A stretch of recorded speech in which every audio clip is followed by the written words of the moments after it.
কারণ আমরা নতুন সরকার গঠন করেছি দেশকে একটা সুন্দরভাবে স্বাধীনভাবে চলাফেরা করার জন্য, কোনো আতঙ্ক নিয়ে বাঁচার জন্য নয়। ধর্ষকের বিরুদ্ধে আমাদের একটাই দাবি, সেটা হচ্ছে মৃত্যুদণ্ড ঘোষণা করতে হবে। হয় ধর্ষণকারীদেরকে যথাযথভাবে প্রকাশ্যে মৃত্যুদণ্ড দিতে হবে, নয়তোবা তাদের ফাঁসি দাবিগুলো আমরা করছি। ছেলেরা ধর্ষণ করছে দেখে মা তার ছেলেকে কেটে কেটে টুকরো করে দিচ্ছে। আরে কত আইন শৃঙ্খলার রক্ষকরাই ধর্ষণ করতেছে। এগুলো আমরা চাই 72 ঘন্টা থেকে আমরা সমাজকর্মীকে এটার জন্য একটা সময় দিচ্ছি।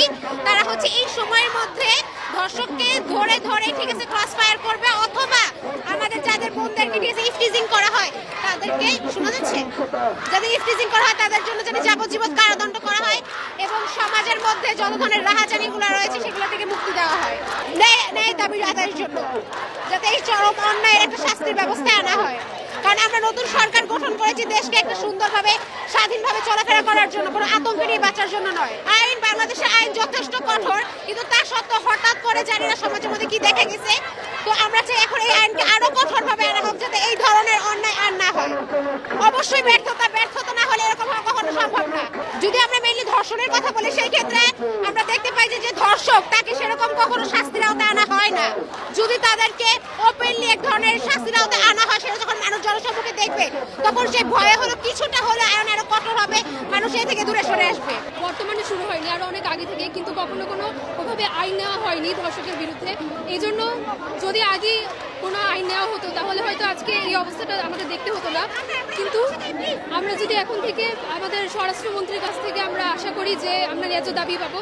আমাদের জুলাই আগস্টের আন্দোলনের পর থেকে আমরা যে স্বাধীন বাংলাদেশ পেয়েছি, সেটার পক্ষে আমরা এখন সরকারের কাছ থেকে এটাই চাবো যে আমাদের যে ধর্ষকরা আছে তাদের ফাঁসির ব্যবস্থা করা হয় সবাইকে।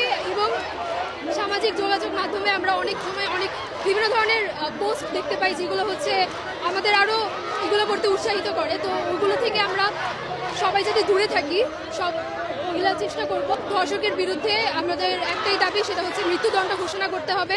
হয় ধর্ষণকারীদেরকে যথাযথভাবে প্রকাশ্যে মৃত্যুদণ্ড দিতে হবে, নয়তোবা তাদের ফাঁসি দাবিগুলো আমরা করছি।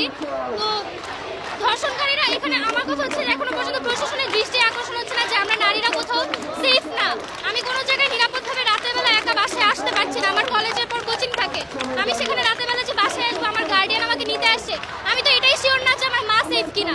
তো আমি তো কোনো জায়গায় কোনোভাবে নিজের নিরাপত্তাকে নিশ্চিত করতে পারছি না।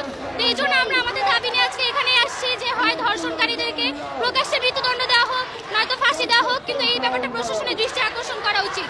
ব্যবস্থা এখন আমার যতটুকু বলতে পারবো যে যতটুকু আইন শৃঙ্খলা বাহিনীর আইন শৃঙ্খলা আরো কঠিন থেকে কঠিনতর করতে হবে। ভয়াবহ, যেন মানুষ একটা মেয়ের দিকে চোখ দেওয়ার আগে, এই যে আমরা প্রত্যেকটা মেয়ে কখনো না কখনো রাস্তার মধ্যে হাঁটতে গেলে কোনো না কোনো ব্যাড টাচের মধ্যে পড়ি, সবাই পড়ে, শুধু আমি না। অনেকগুলো মেয়ে তো সামনেই আসে না, আমরাও সামনে আসি না, অনেকেই সামনে আসে না।